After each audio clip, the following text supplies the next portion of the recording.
여기는 히스철치의 선교 방송실입니다.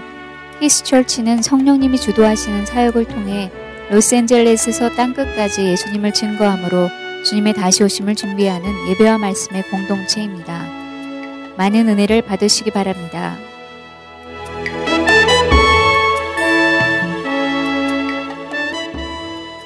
함께 하나님 아버지의 말씀 읽고 말씀 나누도록 하겠습니다. 말씀은 야고보서 4장 1절부터 10절까지입니다. 야고보서 4장 1절부터 10절까지 저 여러분이 한 절씩 교독합니다. 너희 중에 싸움이 어디로부터 다툼이 어디로부터 나느냐? 너희 지체 중에서 싸우는 정욕으로부터 나는 것이 아니냐? 너희는 욕심을 내어도 얻지 못하여 살인하며 시기하여도 능히 취하지 못함으로 다투고 싸우는도다. 너희가 얻지 못함은 구하지 아니하기 때문이요 구하여도 받지 못함은 정욕으로 쓰려고 잘못 구하기 때문이라. 가늠한 여인들아, 세상과 벗된 것이 하나님과 원수됨을 알지 못하느냐? 그런즉 누구든지 세상과 벗이 되고자 하는 자는 스스로 하나님과 원수되는 것이니라. 너희는 하나님이 우리 속에 거하게 하신 성령이 시기하기까지 사모한다 하신 말씀을 헛된 줄로 생각하느냐? 그러나 더욱 큰 은혜를 주시나니 그러므로 일러스되 하나님이 교만한 자를 물리치시고 겸손한 자에게 은혜를 주신다 하였느니라. 그런즉 너희는 하나님께 복종할지어다. 마귀를 대적하라. 그리하면 너희를 피하리라. 하나님을 가까이 하라. 그리하면 너희를 가까이 하시리라. 죄인들아, 손을 깨끗이 하라. 두 마음을 품은 자들아, 마음을 성결하게 하라. 슬퍼하며 애통하며 울지어다. 너희 웃음을 애통으로, 너희 즐거움을 근심으로 바꿀지어다. 주 앞에서 낮추라. 그리하면 주께서 너희를 높이시리라. 아멘. 우리의 믿음을 유명무실하게 만드는 요인들이 있습니다. 우리가 그리스도인이지만 그리스도인답지 않게 살아가게 만드는 그러한 중요한 요인이 있습니다. 물론 이걸 다 통틀어서 죄라고 우리가 얘기를 하기도 합니다만은, 그러나 이 죄로 넘어가는 과정에는 사실은 원인이 있고 과정이 있고 또 결과가 있게 마련입니다. 죄는 일종의 결과죠. 도대체 어떻게 해서 그 원인들이 있을까? 낚시의 개념으로 우리가 생각한다면, 낚시의 제 전문가는 아니지만 입질이라는 게 있습니다. 낚시를 탁 던지면 거기에 낚시 바늘에 조그마한 이 루어, 미끼, 저보다 더 잘하시네. 미끼를 다 꼽아 놓으면 그 미끼에 입질을 합니다. 그러면 이 입질을 하다가 그 다음에 이 물고기가 한번 이렇게 건드려 보다가 덥석 물죠. 물면 이 낚싯바늘이 그 물고기를 탁 낚고치는 순간 물고기가 낚여버리는, 이게 사실은 이 낚시하는 과정이라고 우리가 말할 수 있습니다. 근데 물고기가 건드려 보다가 낚싯바늘이 탁 올라올 때 아차 하면서 뒤를 돌아서서 도망가 버립니다. 그리고 나서 몇 초 만에 돌아올까요? 붕어의 기억력이 몇 초 갈까요? 한 3초 갑니다. 1초, 2초, 3초 돌아서는 순간 웬 음식? 하면서 또 돌아와서 또 다시 그 낚싯바늘을 또 다시 겨냥하고, 그리고 나서는 언젠가는 걸릴 수 있는 위험한 도박을 합니다. 3초 기억력이라고, 붕어의 기억력은 3초라고 3초의 기억력이라고 보통 얘기를 하는데, 왜 그럴까요? 물론 자연의 법칙에서 붕어는 기억력이 하나님이 만들어주신 정도밖에는 안 되기 때문에 그렇다고 우리가 얘기할 수 있습니다만, 이것을 우리 그리스도인의 삶에 이대로 한번 적용해 본다면 우리도 때때로 3초 기억력을 가지고 살아갈 때가 있습니다. 왜 3초 기억력을 가지고 살아갈까요? 우리가 기억을 못해서 그럴 수도 있고요. 너무 나이브하게 순진하게 생각해서 그럴 수도 있어요. 그러나 오늘 성경은 우리들에게 명확하게 첫 번째 요인, 왜 우리가 죄에 빠지게 되느냐에 대한 첫 번째 요인, 세 가지 중에 첫 번째 요인을 얘기하고 있는데, 그것이 사실은 오늘 본문에 있는 내용의 가장 중요한 핵심 중에 하나입니다. 어떤 걸까요? 한번 4장에 보세요. 여러분이 그 단어를 한번 찾아보시기를 바랍니다. 너희 중에 싸움이 어디로부터, 다툼이 어디로부터 나느냐? 너희 지체 중에서 싸우는 정욕으로부터 나는 것이 아니냐? 어떤 단어일까요? 예, 정욕이란 단어입니다. 이 정욕이란 단어는 pleasure 혹은 evil desire라는 단어로 보통 번역을 했어요. 이 단어는 상당히 철학적인 용어로도 많이 쓰이는 그러한 단어지만 우리가 쉽게 생각하면 이렇게 얘기할 수 있습니다. 내가 원하는 어떤 쾌락을 쟁취하기 위해서 어떤 대가라도 지불하고 갖기를 원하는 것, 그것을 충동질해주고 그것을 갖도록 부여해주는 어떤 힘, 그것을 정욕이라고 정의할 수가 있습니다. 그러니까 정욕이라고는 다른 게 아니라 내가 원하는 거예요. 아주 간절히 바라고 있어요. 그것이 뭐 좋은 것일 수도 있고 나쁜 것일 수도 있어요. 이 단어는 때때로 긍정적인 것으로 쓰이기도 하고 부정적인 것으로 쓰이기도 해요. 그러나 여기서는 부정적인 것으로 쓰였어요. 어떤 부정적인 측면에서 너무 강렬하게 원해요. 내가 강렬하게 원하면 강렬하게 원하는 욕망과 정욕이 내 안에서 동기를 부여하고 그 동기가 힘이 되고 에너지가 되면 위험을 어떻게 할까요? 별거 아닌 것처럼 여기는 기억을 조작하고 위험을 조작하고 결과를 조작합니다. 사람은 얼마든지 자기가 가지고 있는 열정 때문에 위험 조작할 수 있습니다. 또는 위험의 수치를 조작할 수가 있거든요. 그러니까 오늘 여기에서 4장에서 먼저 우리가 왜 죄에 빠지느냐를 가만히 생각해 보면 우리가 붕어처럼 3초의 기억력을 가지고 있는데 그 3초의 기억력이라는 것을 내가 스스로 조작한다는 겁니다. 왜 조작하냐면 내 안에 있는 정욕이 하나님의 말씀의 기억을 없애버리고 위험을 과소평가해버리고 결과에 대해서는 합리화시켜버리는 그러한 일을 한다는 것을 오늘 본문 가운데 말씀하고 있습니다. 여러분 그렇지 않나요? 우리 자신을 한번 보면 내가 죄를 짓는 과정 가만히 보면 내가 뭘 강렬하게 원하네요. 그 원하는 걸 해요. 그리고 나서는 그 결과에 대해서 문제가 생기면 정당화하거나 합리화하는 과정을 내가 밟곤 해요. 여러분 우리가 죄를 질 때 기도하고 죄를 짓는 사람은 어디 있습니까? 술집에 갑니다. 하나님 제가 술집에 가야 될까요? 말아야 될까요? 기도하고 술집 가는 사람 있을까요? 없을까요? 아닙니다. 술집 가려고 이미 마음 먹은 사람은 기도하지 않습니다. 왜? 내 욕망으로 이미 결정하고 내가 하기를 원하는 사람은 하나님께 구하지 않아요. 오늘 본문에도 그런 얘기가 있죠. 2절에 보면 너희는 욕심을 내어도 얻지 못하며 살인하며 시기하여 능히 취하지 못함으로 다투며 싸우는도다. 너희가 얻지 못하면 구하지 아니하기 때문이요. 이것을 뒤집어서 얘기하면 우리가 구하지 아니하는 것은 왜 구하지 아니할까요? 사실은 정욕으로 내가 쓰려고 하다 보니까 구할 틈도 없고 구하고 싶지도 않고 구했다가는 하나님이 노하시면 내가 못 가질 것 같으니까 아예 하나님께 구하지 아니하고 그냥 덥석 내가 원하는 것을 해버린다라고 하는 내용을 오늘 본문 가운데 우리들에게 말씀해주고 있습니다. 죄 짓는 가장 중요한 요소의 출발점은 세상 아닙니다. 사탄도 아닙니다. 뭘까요? 내 안에 있는 정욕이에요. 성경은 분명히 말씀합니다. 탓하지 말라고. 누군가가 그렇게 나에게 그런 환경을 줬기 때문에 그랬다고. 사탄이 나를 유혹했기 때문에 그랬다고. 환경이 열악했기 때문에 그랬다고. 성경은 말하기를 아니다. 네 안에 있는 정욕이 어떤 능력을 발휘하고 있는지를 한번 살펴보라고 먼저 말씀을 우리들에게 전해주고 있습니다. 우리 안에 있는 이 욕망과 정욕은 대단히 힘이 세고요. 은근과 끈기가 있어요. 그리고 쉽게 떠나지도 아니하고 우리를 꼭 붙들고 필요하면 항상 우리를 조종하고 움직이려고 강력하게 어딘가에 도사리고 있는 힘이 바로 정욕이며 욕망이라고 할 수 있습니다. 그러므로 우리는 이 부분을 과소평가하지 말아야 됩니다. 오늘 1절, 2절, 3절은 우리에게 첫 번째 요인을 얘기하면서 그 첫 번째 요인으로 말미암아 이 정욕으로 인하여서 어떤 결과가 오는지를 얘기하는데 어떤 결과가 오는지 한번 4장 1절에 보겠습니다. 여기 보시면 첫 번째는 이 정욕 때문에 생기는 결과가 어떤 것일까요?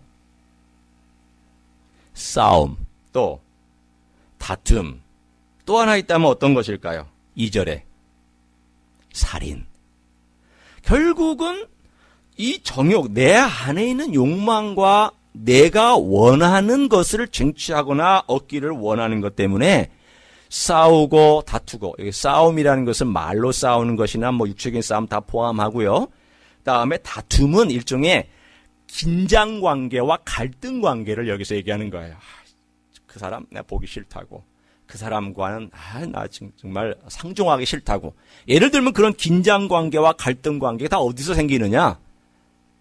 정욕에서부터 생긴다는 겁니다. 내 중심의 생각, 내가 모든 것을 주관해야 한다고 하는 이러한 생각 때문에 생기는 것이라고 말하며, 심지어는 살인을 얘기하고 있는데 꼭 육체적인 살인뿐만이 아니라 말로 사람을 죽일 수 있는 그러한 일들을 우리가 행하는데, 그건 내가 옳아서가 아니라 내가 옳더라도 어떤 표현 방법을 쓰느냐까지가 그리스도인의 영성인데, 우리는 내가 옳다라고 생각하는 것 때문에 말을 함부로 해서 사람을 말로 죽일 수도 있다는 것을 성경은 말씀하고 있습니다. 그것이 무엇 때문이냐면 정욕 때문이라고 성경은 정확하게 지적해주고 있습니다.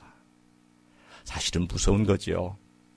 사실은 직면하고 싶지 않은 현실이지만, 그러나 우리가 또 성경을 말씀하시는 내용을 우리가 직면하지 않을 수는 또 없기 때문에 우리가 바라보기를 원합니다. 하나 두 번째가 있어요.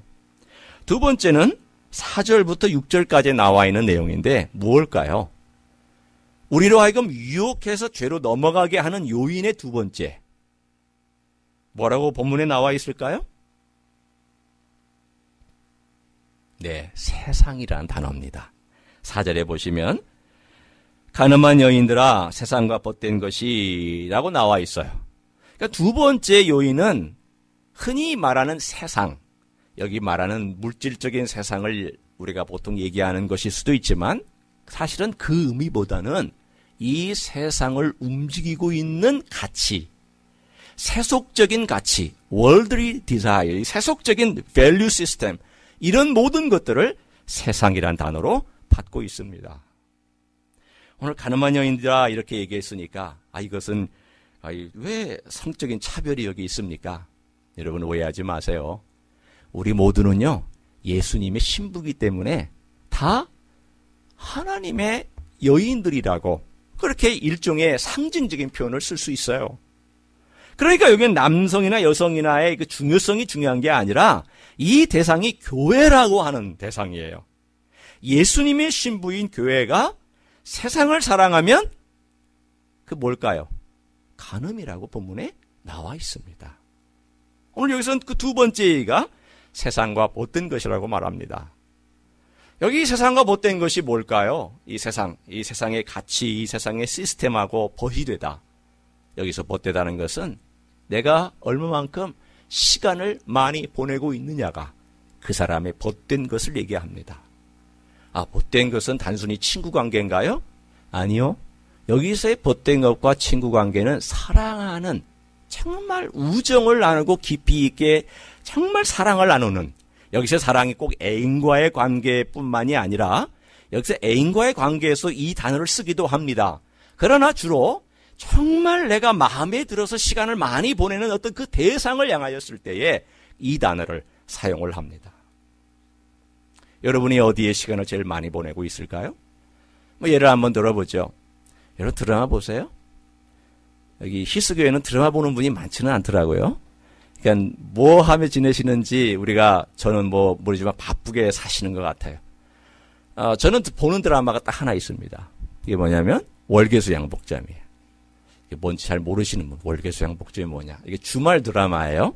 주말 드라마인데 예를 들어서 제가 이 드라마를 보기 시작한 게 차인표하고 라미란이라는 사람 때문에 보기 시작을 했습니다. 이 사람들이 굉장히, 차인표는 또 그리스도인이고 좋아했던 탤런트니까 이 사람들이 배우로 나온다고 그래가지고 제가 이걸 보기 시작을 했는데 소소한 일상의 이야기들이 쭉 담겨져 있고 해서 재미있게 보고 있어요.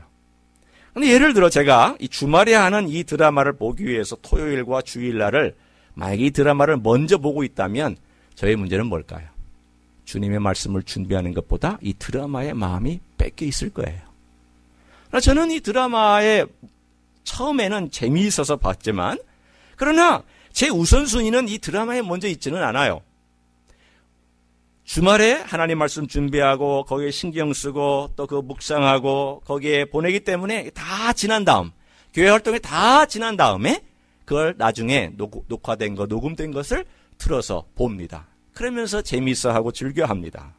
그러나 만약에 제가 금요일 날 밤 혼자 이 드라마를 보고 있다, 토요일 날 오전에 제가 이 드라마를 보고 있다 한다면 저는 무얼 더 친구 삼아 살고 있는 것이라고 할 수 있을까요? 월계수 양복점이 제 벗된 것이고 제 친구가 된 것입니다. 여러분이 만약에 월화 드라마가 너무 마음이 있고, 요즘 도깨비가 아주 난리를 치고 있어요. 공유를 좋아하는 사람, 제가 이 이야기를 하면 공감대가 별로 없어서 재미는 없어요. 왜냐하면 공유를 얘기하면 알아듣는 분이 별로 없어요. 공유가 누구예요? 이렇게 얘기하는 사람도 분명히 있을 거예요. 아주 멋진 배우 하나 있어요. 아주 2016년은 공유의 해라고 얘기할 만큼 아주 영화로는 영화 또는 드라마면 드라마 아주 대단한 그런 사람이 있어요. 예를 들면 내가 도깨비라고 하는 드라마가 지금 거의 막바지에 있는데 저는 그걸 보지는 않습니다만, 그거 기다리고 있느라고 그것이 딱 되는 시간만 내가 매일 일주일마다 그것을 기다리고 있다면 내 마음의 벗됨은 무엇일까요? 그 드라마예요. 내가 기다리고 있는 거, 내가 사랑에 빠진 거예요. 내가 참 사모하고, 야, 그때가 빨리 됐으면 좋겠다. 이 다음 편이 뭘까? 이 다음 편이 어떤 얘기가 진행될까? 정말 공유가 죽으면 안 되는데. 공유가 죽었어요? 공유가 죽으면 안 되는데. 예를 들면 이런 마음의 안타까움을 가지고 내가 거기에 빠지고 거기에 상상하고 거기에 시간을 보내는 그 대상이 뭐냐? 내가 벗된 거예요. 오늘 마찬가지입니다. 내 삶 속에서 지금 내가 하나님보다도 더 시간을 많이 보내고 하나님보다 더 관심이 가고 하나님보다 더 많은 시간을 내가 드리고 있는 그 자체가 혹시 있다면, 사실은 그것은 그 자체가 내게 벗이 되어서 나를 하나님으로부터 떼어낼 수 있는 짙은 가능성이 있는 대상이 될 것입니다. 오늘 이렇게 말합니다. 가늠한 여인들아, 세상과 벗된 것이 하나님과 원수됨을 알지 못하느냐. 하나님하고 원수되는 것은 간단합니다. 아니, 목사님, 제가 하나님 원수 삼은 적도 없고요. 제가 하나님을 원수라고 얘기한 적도 없고요. 저는 하나님 대적한 적 없습니다. 저 하나님 사랑합니다. 그런 하나님을 대적할 수 있고 하나님 원수 삼을 수 있어요. 어떻게 하면? 하나님하고 시간 안 보내면 돼요. 예수님하고 시간 안 보내면 여러분은 예수님에 대적할 수 있어요. 아주 간단합니다. 내가 입으로 대적하고 내가 행동으로 대적하지 않아도 내가 예수님 외에 다른 거하고 많은 시간을 보내고 그걸 사랑하고 거기에 내 에너지를 쏟으면 자연스럽게 예수님의 원수가 되는 거예요. 우리는 원수를 너무 어렵게 생각하는데 아주 간단합니다. 그것을 이끄는 게 뭐냐면 이 세상이라는 거예요. 다시 한번 돌아옵니다. 세상의 화려한 것과 세상의 출세와 세상에 먹는 것과 세상에 내가 추구하고자 하는 욕망과 그리고 내가 높은 위치와 물질과 이 세상에 누리고자 하는 모든 것들이 주님보다 앞서 있으면 우리는 그렇게 살아갈 수는 있어요. 우리는 목표가 있기 때문에 그렇게 할 수 있어요. 그게 잘못됐다는 게 아니라 이 모든 것이 주님보다 앞서 있으면, 그리고 내 삶이 주님은 전혀 생각하지 아니하고 늘 그런 것에 모든 에너지를 쏟고 있으면 세상은 우리의 삶을 휘저어놓기 시작할 것입니다. 그 놀라움이 오늘 본문의 4절, 5절, 6절에 나와 있어요. 5절에는 우리가 세상을 짝하여 살아갈 때 나타나는 결과가 두 번째가 나와 있는데 5절에 뭐라고 되어 있는지 한번 보십시오. 너희는 하나님이 우리 속에 거하게 하신 성령이 시기하기까지 사모한다 하신 말씀을 헛된 줄로 생각하느냐. 여기 보니까 이런 말씀이 있어요. 첫 번째 결과는 하나님하고 원수되는 거고, 두 번째 결과는 우리가 세상과 벗되고 짝하여 살면 하나님이 우리 속에 거하게 하신 성령님께서 시기하기까지 사모한다. 여기서 시기한다는 말은 질투한다는 말입니다. 왜 질투할까요? 시기는 일반적으로 완벽한 차이는 우리가 쉽지 않지만 시기는 내가 없는 것을 누가 가지고 있을 때 내가 시기하는 거고요. 질투는 내가 가지고 있던 것을 빼앗겼을 때 질투하는 거예요. 그러면 성령께서 여기서 하는 것은 질투죠. 왜 질투일까요? 성령님이 내 안에 계세요. 그리고 나하고 사랑의 관계를 누리셨어요. 내가 성령님께서 내 안에 들어오셔서 그분과 교제하고 그분은 나를 사랑하고 나는 하나님을 사랑하기 때문에 하나님과 내가 일종의 사랑의 관계에서 사랑의 대화를 나눴던 그런 관계였어요. 그런데 어느 날 그 사이에 틈을 짚고 들어왔어요. 누가 들어왔느냐? 세상이 비집고 들어왔어요. 세상이 비집고 들어와서 성령님을 밀어냈네요. 그러니까 성령님을 밀어내니까 나는 세상하고 재밌게 보내고 있으니까 성령께서 그 빼앗긴 사랑 때문에 어떤 마음을 가질까요? 질투하시는 거예요. 왜 네가 나하고 사랑하고 나하고 대화하고 나하고 시간을 보내야 되는데 왜 세상하고 시간을 보내느냐? 내 마음이 너무 안타깝다. 그래서 그 질투하는 가운데 사모하는 거예요. 다시 옛날에 그 좋은 관계를 회복하기를 원하여서 사모한다는 말씀이에요. 여러분, 성령님은 우리 안에서 그만큼 열렬히 우리를 사랑합니다. 그만큼 열렬히 우리 안에서 돌아오라고, 내가 너와 함께 대화하기를 원하고 너의 삶은 이것이 아니라고, 너는 하나님을 바라보게 되어 있고 너는 예수 그리스도를 바라보는 존재라고, 예수님이 너를 위하여 죽으셨고 예수님이 너를 위하여서 그렇게 피를 흘린 것은 너를 사랑하기 때문이라고, 내가 너와 함께 있는 것도 그것 때문이라고. 그러면서 오늘 6절에 멋진 구절이 하나 딱 등장을 합니다. 저는 그 전에 느끼지 못했던 놀라운 하나님의 의미를 이번에 말씀을 준비하면서 깨달았는데 그 6절의 앞부분에 있는 내용이에요. 한번 보시죠. 그러나 더욱 큰 은혜를 주시나니. 아니, 이게 무슨 뜻일까 곰곰이 생각을 했어요. 아니, 이 문맥 가운데 갑자기 세상과 벗된 것이 하나님과 원수되는 거 아니냐. 세상과 벗되면은 우리 안에 거하신 성령께서 질투하기까지 우리를 사모하고 사랑하는 거 아니냐. 그런데 갑자기 뜬금없이 6절에 그러나 더 큰 은혜를 주시나니. 누가 주시는 걸까요? 주어가 안 나와 있지만 누가 주시는 걸까요? 아니, 지금 주제가 뭐예요? 여기서 5절의 주제가 뭐예요? 누가 시기하시는 거예요? 누가 질투하시는 거예요?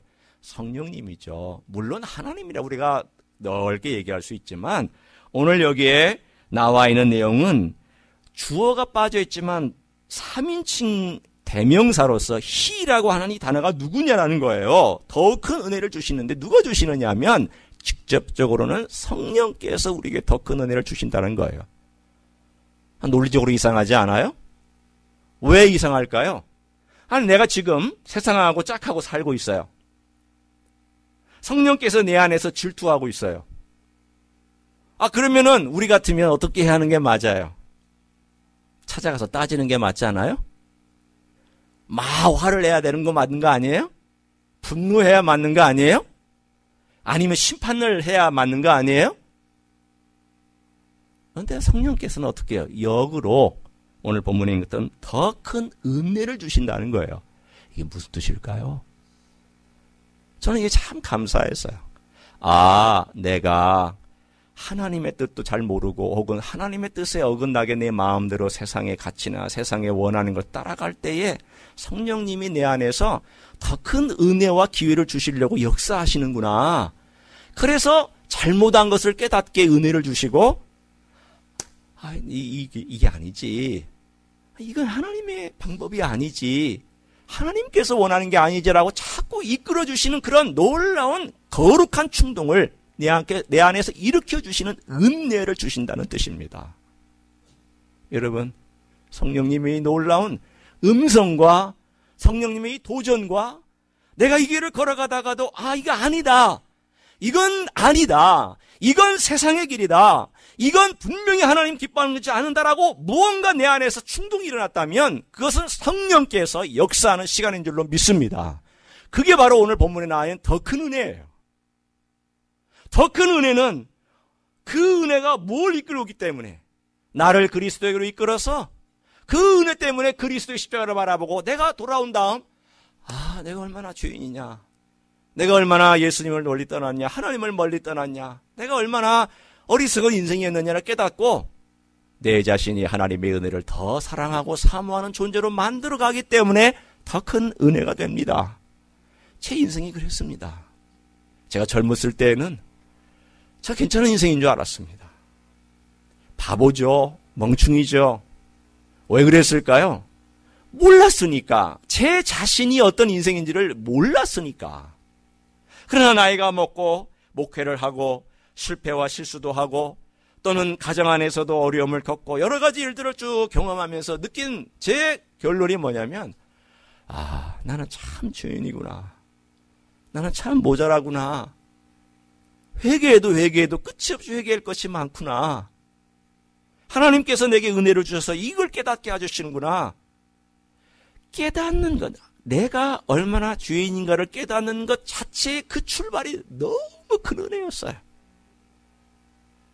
몸이 아플 때에도 내가 얼마나 죄인인지를 알게 됐고요.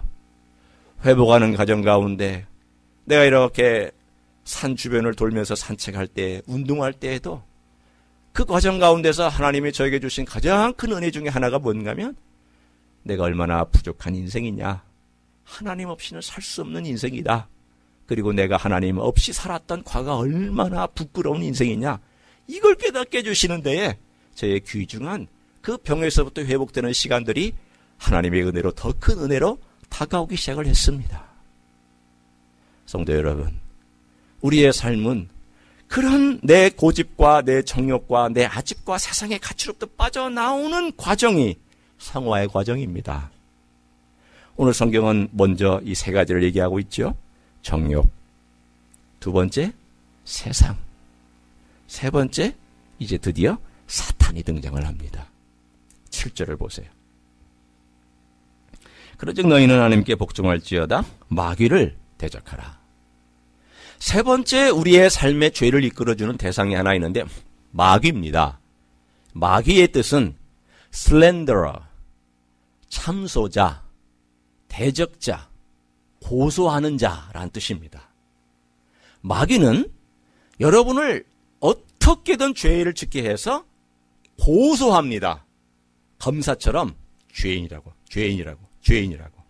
고소하는데 마귀의 모든 관심사가 다 있습니다. 마귀는 어떻게 하든지 우리를 넘어뜨리는데 자기의 목숨 겁니다. 여러분, 목숨 건 사람이 살까요? 재미로 하는 사람들이 살까요? 이길까요? 누가 이길까요? 목숨 건 사람이 이겨요? 그냥 재미로 하는 사람들이 이겨요? 목숨 걸어야 이겨요. 그러면 사탄은 목숨 걸고 자기 운명을 걸고 우리를 넘어뜨리는데 우리는 놀이하는 것처럼 싸움을 하면 누가 이길까요? 사탄이 이기죠. 우리의 영적인 싸움을 너무 쉽게 생각하는 경향이 있어요. 너무 쉽게, 가볍게 100이면 100 실패합니다. 절대 이길 수 없습니다. 사탄은 우리보다 머리가 좋고요. 우리보다 훨씬 더 오래 살았고요. 우리보다 훨씬 더 많은 경험을 가지고 있고요. 우리보다 훨씬 더 지금 현재는 권위가 더 세요. 높아요. 많은 것들을 알고 있어요. 심지어는 능력도 많아요. 그런 사탄이 우리를 대적하고 있어요. 그렇기 때문에 그 모든 내용 가운데 이 세 가지가 한때 합쳐져서 우리의 삶을 죄로 이끌고 있는데, 그렇다면 우리는 어떻게 하여야 이 세 가지의 너무나도 강한 세력을 이길 수가 있겠느냐. 오늘 본문은 그 해답까지도 말씀해 주고 있습니다. 자, 먼저 보시죠. 뒤로부터 갑니다.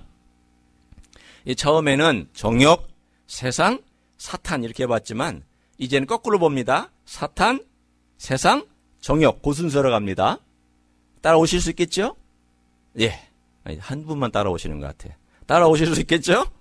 네, 자, 먼저 사탄을 먼저 봅니다. 7절. 자, 우리 한번 이 구절 읽어볼까요? 시작. 그런즉 너희는 하나님께 복종할지어다 마귀를 대적하라 그리하면 너희를 피하리라. 여러분, 사탄아 물러가라 요 단어는 쓰는 거 아니에요. 성경에 사탄아 물러가라는 예수님만 쓰셨던 단어예요.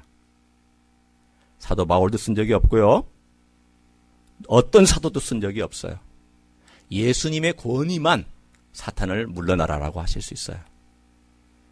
함부로 쓰시면 안 돼요. 그러나 우리의 삶 속에서 하나님께 마귀를 대적한다는 뜻을 제가 좀 더 살펴보겠습니다만은, 대적하고 마귀를 이기기 위해서는 우리가 예수님의 이름으로 뭐한다가 중요한 게 아니에요. 그 앞에가 중요해요. 뭐가 중요할까요? 보세요. 7절의 9절을 보세요. 그런즉 너희는 뭘 먼저 하라고 말씀하고 있습니까? 하나님께 복종하라는 거예요. 이건 군사적인 용어예요. 여러분, 군대에 가면은 복종할 때 군소리 달면 어떻게 될까요? 혼납니다. 그렇죠? 아우, 지금 제가 늦잠 자가지고 늦게 왔습니다. 그러면 어떻게 될까요? 엎드려 뻗치거나, 영창 가면 안 되죠. 바로 영창 가면 어떻게 되겠어요? 얼차례. 당장 엎드려 뻗쳐가지고 얼차례 받죠. 이게 지금 군사적인 용어예요. 복종할지어다는요, 군소리 말고 하나님께 복종하라는 거예요. 죄송합니다, 여러분. 왜 군소리 하지 아니 우리가 하나님께 복종해야 할까요? 사실은 하나님은 우리가 어떻게 해야 사탄을 이길 줄을 알고 계시는 거예요. 우리의 계산과 우리의 이성과 우리의 판단으로 절대 사탄 이기지 못해요. 내가 머리를 쓰고, 심지어는 어떤 사람은 하나님께 복종하지 않고 하나님의 뜻의 삶을 살지도 않으면서 예수의 이름 가지고 물러가라 이거 통하지 않아요. 기독교는 주문의 종교가 아니에요. 기독교는 주술의 종교가 아니에요. BMW 탄 무당의 종교가 아니란 말이에요. 기독교는 먼저 하나님께 복종하고, 그 다음 오늘 본문에 있는 것처럼 사탄을 대적하라, 마귀를 대적하라고 그랬는데, 여기서 대적하라는 것은 뭘 의미하냐면 stand against라는 단어 뜻입니다. 군사적인 용어예요. 마치 한 사람의 군인이 무장을 하고 적이 있을 때에 담대하게 내 뒤에서 나를 지원해주고 나와 함께 하시는 예수 그리스도 때문에 딱 버티고 서서 stand against the devil이에요. 그 악한 사탄을 향하여서 강하게 담대하게 서서 서 있는 그 자세, 이거를 대적하라는 말입니다. 그 다음 뭘 의미하고 있을까요? 다른 게 아닙니다. 너 이거 괜찮아, 세상적인 방법 다 하잖아, 그리스도인은 다 하는데 왜 너만 안 하려고 그래? 라고 얘기했을 때 어떻게 하는 것이 대적하는 거예요? No! 나는 하나님께 복종하는 자야. 나는 너가 말하는 그거를 따라가고 싶지가 않아. 왜? 나는 하나님께 속하였고 나는 하나님의 방법을 택할 거니까 라고 사탄이 내 안에 내 귀에다가 꼬이고 유혹하고 내 속삭이는 소리에 대하여 NO! 라고 얘기할 수 있는 게 대적하는 거예요. 다른 게 대적이 아니에요. 이 본문에서 지금 야고보서에서 얘기하고 있는 것은 교묘하고 아주 은밀하고 속이는 그러한 것들을 가지고 우리를 죄로 이끌려고 하는 사탄의 그 계획에 대하여 NO! 아니다. 나는 하나님께 복종한 사람이다 라고 얘기하며 담대하게 노라고 얘기할 수 있는 것을 대적한다는 단어를 사용하고 있습니다. 물론 베드로전서 5장에서는 대적한다는 것이 우리를 위협하는, 핍박으로 위협하려고 하는 것에 대하여 NO! 나는 핍박이 와도 예수님 거절하지 않겠다라고 하는 그런 것을 대적한다는 거예요. 여러분, 대적한다는 말을 너무 광범위하게 요즘 쓰고 있는데 대적기도, 그건 성경적이 아닙니다. 여기서 대적이라는 말은 사탄의 괴계에 대하여 분명하게 아니라고 얘기할 수 있으며 그것에 관하여 노라고 얘기하는 자세를 대적한다는 말을 씁니다. 성경에는 딱 3번 쓰고 있습니다. 그 많은 신약 구절 중에 딱 3번만 나와요. 어디에? 에베소서 6장, 그리고 오늘 야고보서 4장, 그 다음에 베드로전서 5장, 딱 3군데만 나와요. 오늘 우리의 삶 속에서 다시 한번 사탄을 이길 수 있는 방법이 있다면 주님께 복종하는 거예요. 주님의 주권에 복종하고, 주님, 제가 저희 힘으로는 이길 수 없사오니 저를 도와주십시오. 제가 주님을 신뢰하며 주의 능력을 의지해서 제가 분명히 아니라고 말하겠습니다. 그게 바로 사탄을 이기는 비밀인 줄로 믿습니다. 주님 순복하세요. 복종하시고요. 두 번째, 세상을 이기는 방법이 어디 있을까요? 그건 8절입니다. 사탄을 이기는 방법이 7절에 나와 있다면 세상을 이기는 방법은 8절입니다. 어떻게 하라고요? 하나님을 가까이 하라는 거예요. 하나님 가까이 하려면 어떻게 해야 될까요? 뒤에 나와 있지 않아요? 죄인들아 손을 깨끗이 하라. 두 마음을 품은 자들아 마음을 성결하게 하라. 왜 하나님을 가까이 하려면 여러분 하나님을 가까이 하기에 최고의 방법이 뭔지 아세요? 제가 오늘 그 비밀을 알려드립니다. 뭐 이미 다 아는 이야기지만 뭐 이렇게 신비롭게 얘기하는 듯해야 여러분이 귀를 기울일 것 같아서 하나님을 가까이 하는 최고의 방법 그러면서 최선의 방법 뭘까요? 여러분이 거룩하시면 돼요. 하나님은 거룩하신 분이기 때문에 하나님을 가까이 하려면 어떻게 해야 돼요? 내가 거룩해야 돼요. 내가 거룩해야 돼요. 내가 거룩하지 아니하면 절대 하나님 가까이 하지 못합니다. 죄송합니다. 절대 못합니다. 죄 짓고 있으면서 하나님을 가까이 내 주를 가까이 하게 하면 죄 짓고 있으면서 그렇게 할 수 있을까요? No. 가까이 못해요. 여러분이 정말 하나님을 가까이 하고 싶거든 거룩하셔야 돼요. 왜? 하나님의 모든 것 중에 가장 맨 위에 하나님을 묘사하는 제일 큰 단어가 뭔지 아세요? 사랑 아니에요. 공의 아니에요. 뭘까요? 거룩하다예요. 거룩하다. 천사가 하나님을 외치며 찬양할 때 뭘로 외칠까요? 거룩하다, 거룩하다, 거룩하다로 외쳐요. 사랑이시다, 사랑이시다는 우리 그분의 그 거룩에서부터 흘러나오는 뒷받침된 사랑을 얘기하고 거룩에서부터 흘러나오는 공의를 얘기하는 것이지 이 모든 것을 다 포함하는 그런 내용은 뭐냐면 거룩하시다예요. 그러므로 거룩하지 아니하면 하나님 만나지 못합니다. 가까이 하지 못합니다. 그러므로 오늘 본문에 그 나와 있잖아요. 다른 표현을 썼어요. 손을 깨끗이 하라. 마음을 성결하게 하라. 그게 거룩하라는 말이죠. 그래야 우리가 하나님을 가까이 할 수 있으니까. 세상에 때묻고 자꾸 세상과 가까이 하려다 보면 어려울 때 다시 주님께 돌아와서 주님의 그 보혈로 깨끗함을 입고 거룩하게 되어서 하나님께 나아가고 그래서 하나님을 가까이 하면 가까이 하다 보면 세상이 멀어지는 거예요. 별거 아니라는 걸 느껴요. 내가 그동안에 이 세상에 이렇게 많은 에너지를 쏟고 살았냐. 뭐 때문에 내가 이렇게 많은 시간들을 거기에 보냈을까. 여러분이 돈벌이 하지 말라는 거 아닙니다.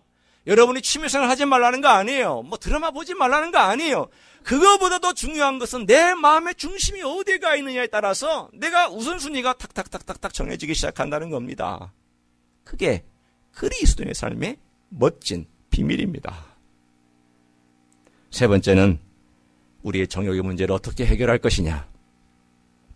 9절과 10절을 한번 보시기를 바랍니다. 9절과 10절 한번 읽습니다. 시작. 슬퍼하며 애통하며 울지어다. 너희 웃음을 애통으로 너희 즐거움을 근심으로 바꿀지어다. 주 앞에서 낮추라. 그리하면 주께서 너희를 높이시리라. 오늘 9절과 10절은 뭘 의미하냐면 진정한 회개를 말씀하고 있습니다. 성도 여러분, 대한민국의 교회가 왜 이 모양이 됐을까요? 왜 이렇게 어려움을 겪고 있을까요? 진정한 회개의 문제입니다. 회개는 삶을 바꾸는 거고요. 내 가치를 바꾸는 거예요. confessional 한 이 회개는 삶을 바꾸지 못해요.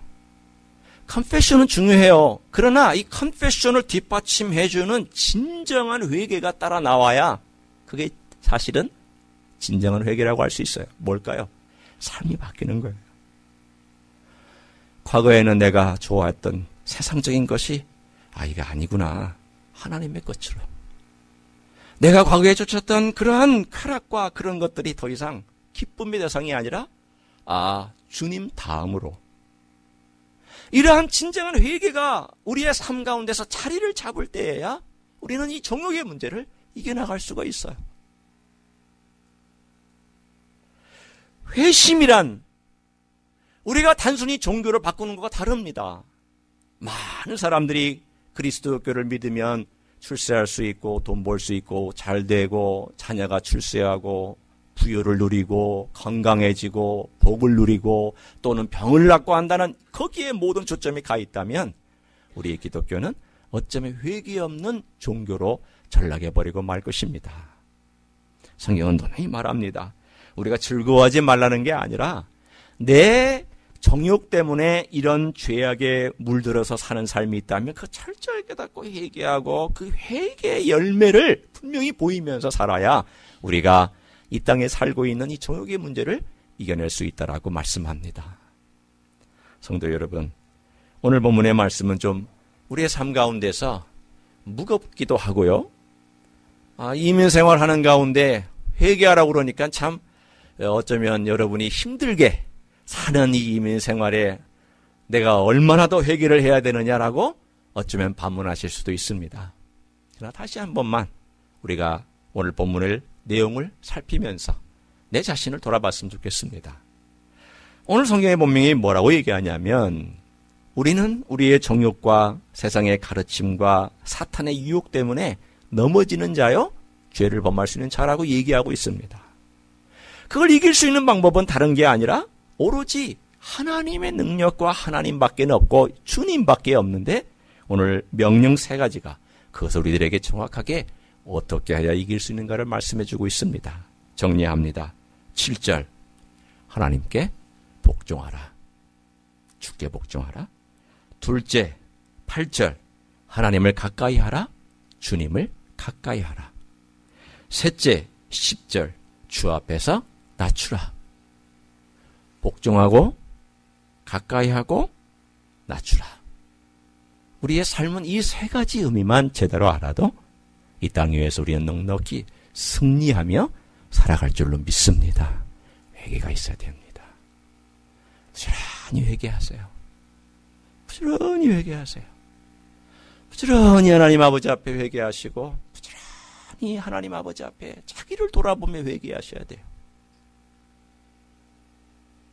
제가 존경하는 목회자 이렇게 살펴봐요. 어떤 경우는 많은 목회자가 있죠. 한국에 있는 여러 유명한 목회자들도 있고 또는 가까이에서 아는 분들이 있는데 제가 느낀 결론 한 가지는 이거예요. 은퇴하시고 나서도 사랑받고 존경받는 목회자 어떤 목회자일까요? 위대한 일 한 거 아니에요. 그 상관없어요. 많은 사람들을 큰 교회 그거 상관없어요. 정말 그 사람이 존경받고 젊은이들도 젊은이들은 웬만해서 은퇴한 목회자 좋아하지 않아요. 근데 젊은이들이 존경하는 목회자는 어떤 사람일까요? 한 가지입니다. 자기 자신을 늘 돌아보고 내가 어떤 인생을 살았는가를 고백할 줄 아는 그 목회자를 젊은이들도 사랑하고 따르고 존경할 줄 압니다. 우리 인생도 다 그렇습니다. 내가 어떤 인생을 살았는가를 돌아보고 나 참 연약했다고 내가 이런 실수했다고 내가 이건 정말 그때 너무나도 잘못한 것이었다고 그리고 나는 지금도 회개하고 있다고 그리고 주님 앞에서 이것이 나는 옳은 길이라고 하나님의 그 말씀의 진리에 복종하고 하나님을 가까이 하면서 자기를 돌아보고 회개할 걸 회개하는 이런 목회자, 이런 영적인 지도자는 끝에 가서도 사랑받고 존경받는 것을 저는 보고 있습니다. 우리도 생애 끝에 가서 사랑받고 존경받아야 되지 않겠어요? 정말 그렇지 않으세요? 그렇잖아요.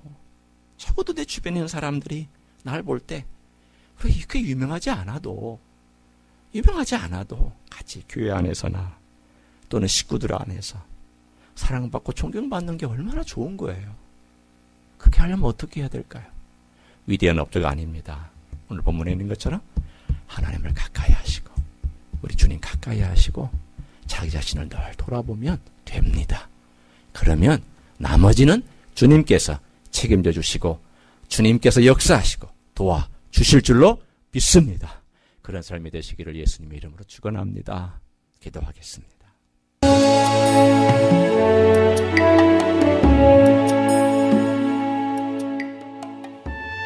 히스처치는 로스앤젤레스에 있는 한인타운과 다운타운의 중간에 위치하고 있습니다. 주일 아침 예배는 11시. 오늘도 주께서 주시는 평강과 은혜 안에서 승리하시기를 주님의 이름으로 축복합니다.